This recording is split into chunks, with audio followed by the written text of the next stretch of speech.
Thales, one of the 7 sages of ancient Greece and probably the most renowned one, is regarded as the first Greek philosopher, scientist, astronomer, and mathematician.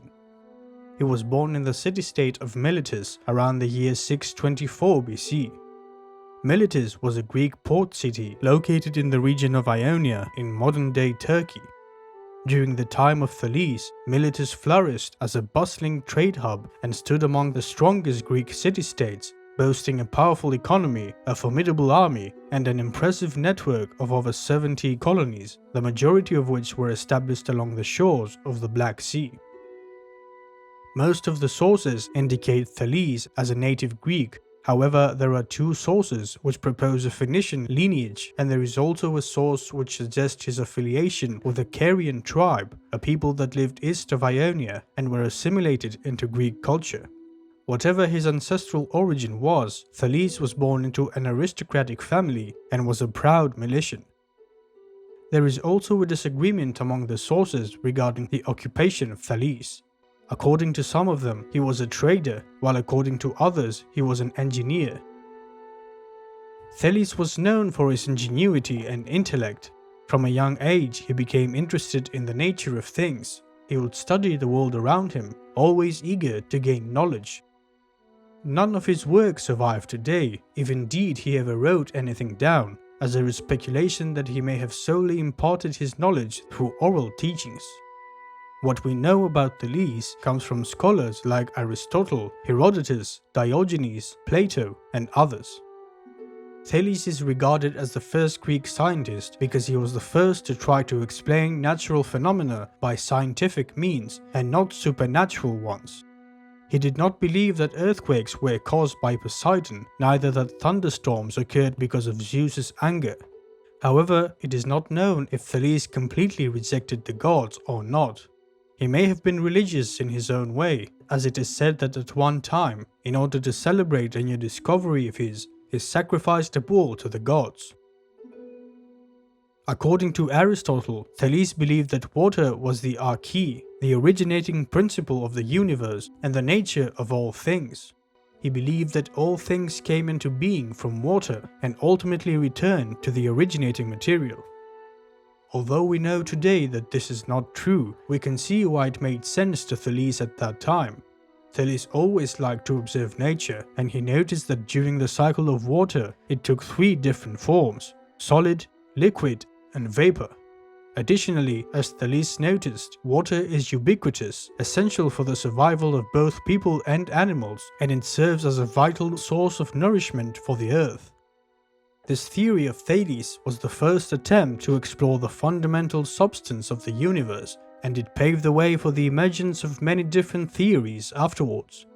200 years later, it was Democritus who formulated the theory that the matter of the universe is composed by atoms.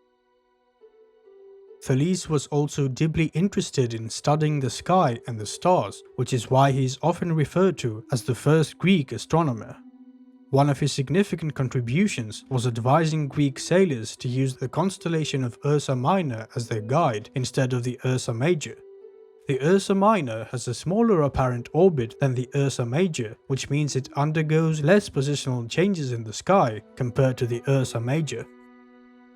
Thales had extensive knowledge of astronomy to the point that, according to some sources, he was able to predict a solar eclipse. Although we do not know the method he used, the date of the eclipse has been confirmed through modern scientific analysis, pinpointing it to 28th of May, 585 BC. At one point in his life, Thales visited Egypt and took up residence in the royal palace, immersing himself in the teachings of the Egyptian priests.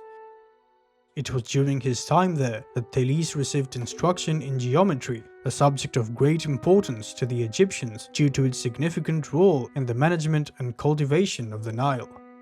Thales made important contributions to early geometry, as he is attributed with 5 basic propositions with proofs and 2 theorems. It is said that while he was in Egypt, Thales measured the height of the pyramids, a feat that had remained unaccomplished until then. According to Pliny, Thales discovered how to obtain the height of the pyramids and all other similar objects, namely by measuring the shadow of the object at the time when a body and its shadow are equal in length. Thales is also generally credited with advancing mathematics from a pragmatic way of thinking to a more theoretical approach. During the middle years of his life, Thales established the renowned Milesian school, where he engaged in teaching and delved into discussions concerning natural philosophy and mathematics.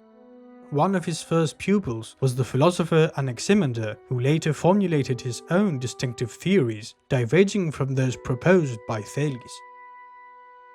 In addition to his scientific and philosophical pursuits, Thales had a keen interest in politics, actively engaging in political matters alongside his scholarly endeavors. At a certain point, Thales is said to have dissuaded his fellow citizens from forming an alliance with the king of Lydia against the Persians. As a result of his counsel, Miletus managed to escape the repercussions of Cyrus and the Persians following Croesus' defeat. Regarding his personal life, we know next to nothing about it. While some sources suggest that he was married and had a child, others claim that he never married and remained childless. Thales died at the age of 78 or 90, depending on the source, due to a sunstroke while he was watching the Olympic Games. Upon his gravestone was the following inscription: "You see, this tomb is small, but recollect, the fame of Thales reaches the skies."